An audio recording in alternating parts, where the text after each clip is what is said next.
నాడు పార్టీ ఫిరాయింపుల్ని ప్రోత్సహించింది కేసీఆరే అన్న సీఎం రేవంత్ వ్యాఖ్యలకు కేటీఆర్ కౌంటర్ ఇచ్చారు. వారిద్దరి మధ్య డైలాగ్ వారి ఇప్పుడు చూద్దాం. 61 మంది ఎమ్మెల్యేలను ఎమ్మెల్సీలను ఎంపీలను తీసుకున్నాడు. ఫస్ట్ తెలంగాణ అమరవీరుల స్తూపం దగ్గరకు వచ్చి ముక్కు 3 ఇంచులు అరిగేటట్టు నేలకు రాయాలి, అమరవీరుల స్తూపం ముందర చేసిన తప్పులకు క్షమించమని. రెండవది, మా ప్రభుత్వం వచ్చిన నెల తిరగకముందే ప్రభుత్వం పడిపోతుంది, 100 రోజులు కూడా ఈ ప్రభుత్వం మనుగడ సాగించదని చెప్పి కేసీఆర్ కేటీఆర్ హరీషే కదా అన్నది.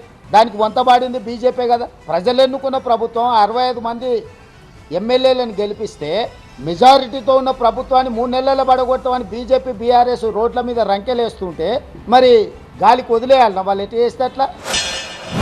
రేవంత్ రెడ్డి, నువ్వు మొగోను అయితే నీకు దమ్ముంటే తీసుకున్న 6 ఎమ్మెల్యేలతో రాజీనామా చెప్పి ఓట్లతోని కొట్టి ఆ 6 కూడా శాశ్వతంగా రాజకీయ సమాధి చేసే బాధ్యత తెలంగాణ సమాజం తీసుకుంటుందనే మాట నేను విజ్ఞప్తి చేస్తున్నా.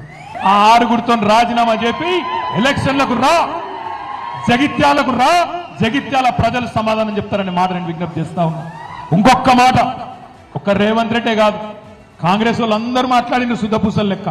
ఒక పార్టీలో గెలిచి ఇంకో పార్టీలో ఫిరాయిస్తే ఆటోమేటిక్ డిస్క్వాలిఫికేషన్ చేస్తా అని నరికిండు రాహుల్ గాంధీ. ఎక్కడో కదా హైదరాబాద్లోనే తుక్కుగూడలా